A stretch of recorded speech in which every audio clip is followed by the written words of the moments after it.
You can be the best asphalt contractor in your county, have more reviews than anybody around you, and still be invisible in the one city where all the work is. This is a real client of ours, number one across the whole city. 3 days earlier, that same map was a wall of red. One change flipped it. I'm Jason with 28 Circles. We work exclusively with asphalt contractors. Let me show you what we did, why it worked, and how to tell if it'll work for you. This could be the single biggest lever on your Google Maps rankings. Here's the thing almost nobody tells you about Google Maps. One of the biggest factors in whether you show up is proximity, the distance, how far the searcher is from where Google thinks your business is located. Somebody types in asphalt contractor near me, and Google looks at where they are standing and where your business is. On a phone, that location is dead accurate. The closer you are to the searcher, the better your shot at the top. The farther you are, the harder it's going to be, no matter how good your profile is. And here's the part that stings. You can't move your customers closer to you, but you can control where your business sits. That's the whole game today. Before we get too far into this, there's a couple things you need to understand. There are two ways you can set up your profile, and the way you pick it really matters. The first option is you display a physical address, a real spot customers could drive to, an office, a shop, a storefront. The address shows publicly as well as on the maps. Now, option two, you set it up as a service area business. A service area business hides the address and instead lists the town and zip codes you serve. This is what most contractors use. Now, just about every local search study I've ever seen, brick and mortar profiles with a display address tend to outrank service area businesses. Google leans towards a real verifiable location it can put a pin on. A service area business is always fighting an uphill battle. Now let's dive into this.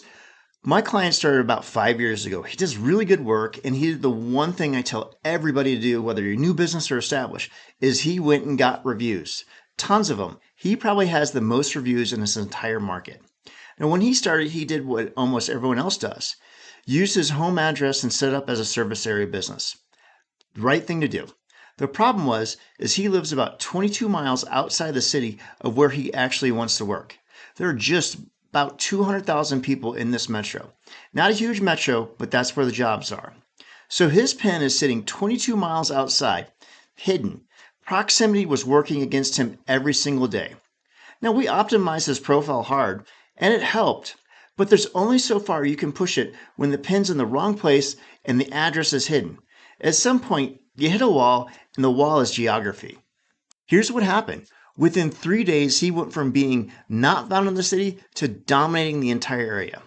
And I pulled proof. These are grid scans. This tool emulates someone searching from that point on the map. Green is good. Red, well, not so much. In this case, the pins are 3 miles apart, so this is a 42 square mile area. Same business, same reviews. On the before, his pen is southeast of the city, not displaying an address, and for the most part, it's a wall of red. The after pen is in the center of the city and displays his address, and a wall of green. This is proximity plus displaying your address at work. Okay, I know I'm going to get some questions, and the first one I know that I'm going to get is what about using a shared office space, such as a Regis or a WeWork or some sort of virtual office? This used to work 5-10 years ago. Not anymore. Google's gotten a lot smarter about it. When they see 50 different businesses registered to the same address, highly unlikely that you're not going to get approved. So I'm going to save you some time and money there. The other thing is you can't go to mailbox, etc., rent a post office box, and then call it Suite 101. Those don't work either. Again, they used to, but not anymore. Google's gotten a lot smarter about it. Most likely, you're going to get a video verification. The second common question that I get is, can I just use my home address and display it instead of hiding it? No, if you don't meet customers at your home, displaying your home address violates Google's terms of service. That's not me being cautious. That's their terms of service. And it can get your profile suspended. So it's not worth it. And do you really want people showing up at your house anyways? The final thing I hear is about the cost, because it's a real one, and it's money going out the door every month. No way around that. But let's think about this, what it's actually buying you. If you get strong reviews and you put that office in the right spot in the city where you want work, That location can pay for itself with inbound leads. Now, my client's office isn't an expense sitting there. It's the thing that flipped his entire map from red to green. That's an ROI conversation, not a cost conversation. Now, let me set some expectations because I don't want you running out and renting an office tomorrow. This is not a magic bullet. This client's in a smaller city, not a major metro. Now, that matters. The bigger and more crowded the market, the harder every spot is to win. And if you set up shop right across from your competitor who's got a stronger brand and more reviews than you, this isn't going to work so well for you. So your mileage is going to vary. But here's the bottom line. If you do this correctly, a real office in the right spot with good reviews behind it, it's going to help. And for some of you, it's going to help a lot. I'm Jason with 28 Circles. We work exclusively with asphalt contractors on this kind of stuff.